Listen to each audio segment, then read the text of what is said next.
सब दिक विवेचनाय এখন পর্যন্ত মনে হচ্ছে যে আলহামদুলিল্লাহ যে স্বতঃস্ফূর্তভাবে এবং বিপুল উৎসাহ উদ্দীপনার সাথে ব্যাপক সংখ্যক মানুষের উপস্থিতিতে সাম্প্রতিক সময়ের ইতিহাসে গত দেড় যুগের মধ্যে সবচেয়ে বেশি একটি উৎসবমুখর পরিবেশে আমরা ভোট দিচ্ছি, ভোট দেওয়া হচ্ছে। ভোটের এই অনুষ্ঠানটি আমরা দেখছি, যেটি আমাদের নতুন প্রজন্মের জন্য সম্পূর্ণ একটি নতুন ইতিহাস। তারা ভোট না দেওয়াটাই দেখেছেন, ভোট জালিয়াতি দেখেছেন, ভোটার উপস্থিতি হয় না এমন ভোট দেখেছেন, বিনা ভোটে পাস দেখেছেন, রাতের ভোট দেখেছেন, আমি আর ডামি দেখেছেন। আর এবারই প্রথম একটি সুন্দর উৎসবমুখর আনন্দমুখর আনন্দঘন পরিবেশে অনেকটা ফেস্টিভ্যাল মুডে ভোট হয়, জনগণ অংশগ্রহণ করে। সেটি আমাদের জেনজিরা, আমাদের মা এবং বোনেরা সহ বিপুল সংখ্যক ভোটাররা প্রত্যক্ষ করছেন। আমরা দেশবাসীকে আহ্বান জানাই, ভোটারদেরকে আহ্বান জানাই যে দ্রুততম সময়ের মধ্যে সবাই ভোট কেন্দ্রে এসে তারা তাদের ভোটাধিকার প্রয়োগ করবেন এবং আগামীর বাংলাদেশের জন্যে সৎ, দক্ষ, যোগ্য নেতৃত্ব নির্বাচনের জন্যে তারা তাদের সেই ভোটাধিকার প্রয়োগের মধ্যে সেই দায়িত্বটি তারা পালন করবেন। ভিটামিন সি আর গ্লিসারিনের সাথে নতুন লাক্স দেয় ব্রাইট গ্লো। প্রিয় সাংবাদিক বন্ধুগণ, এরপরেও কিছু কিছু জায়গাতে আমাদের দুঃখজনকভাবে আমরা বিভিন্ন রিপোর্ট পেয়েছি।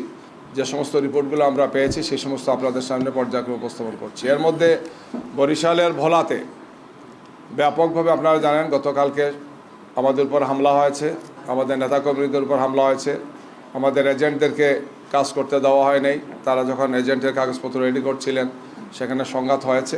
আজকে আমরা খবর নিয়েছি যে বলা 2 আসন যেটা সেখানে সংঘাত হচ্ছে এবং অনেকগুলো সেন্টারে সন্ত্রাসীরা মারাত্মক ধরনের তাণ্ডব করছে গিয়ে।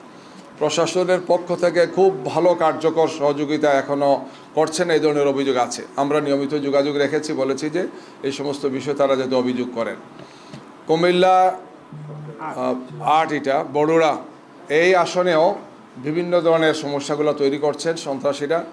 একদল লোক সেখানে নির্বাচন কাজে বাধা দিচ্ছেন, এজেন্টদেরকে ঢুকতে বাধা দিচ্ছেন এবং বিভিন্ন ধরনের সমস্যাগুলো তৈরি করছেন। আমরা সেখানে প্রশাসনকে যোগাযোগ করার জন্য বলেছি।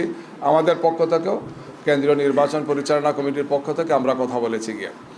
এছাড়া নোয়াখালীর হাতিয়াতে সেখানে আমাদের 11 দলীয় জোটের একজন প্রার্থী আছেন, আপনারা জানেন এনসিপির। সেখানেও মারাত্মক ধরনের কিছু সমস্যা তৈরি করা হচ্ছে।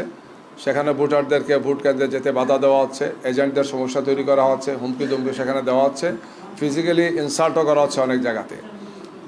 মোটামুটি এই ধরনের কিছু ঘটনা বেশ কিছু জায়গাতেই ঘটছে। আমরা মনে করি যে এগুলো যারা করছে তারা হতাশাগ্রস্ত, তারা তাদের এই সমস্ত কাজের মাধ্যমে তাদের দেউলিয়তকে তারা প্রমাণ করছেন গিয়ে। তবে সামগ্রিকভাবে আমরা প্রথম থেকে বলে আসছি যে প্রশাসনকে অবশ্যই নিরপেক্ষ থাকতে হবে এবং তাদেরকে তৎপর হতে হবে। নির্বাচন কমিশন এবং তার সাথে সংশ্লিষ্ট যারা আছেন তাদেরকে দায়িত্বশীল ভূমিকা পালন করতে হবে। জনগণ একটি প্রত্যাশিত সুন্দর নির্বাচন দেখতে চায়। কোনো অবস্থায় দায়িত্বশীল ব্যক্তিরা বা তার প্রতিষ্ঠানে যারা দায়িত্বে আছেন কোনো অবস্থায় যাতে তারা কোনো দিকে হেলে না পড়ে তাদের সঠিক দায়িত্বটি পালন করেন, এটাই আমাদের প্রত্যাশা, এটাই দেশবাসীর প্রত্যাশা।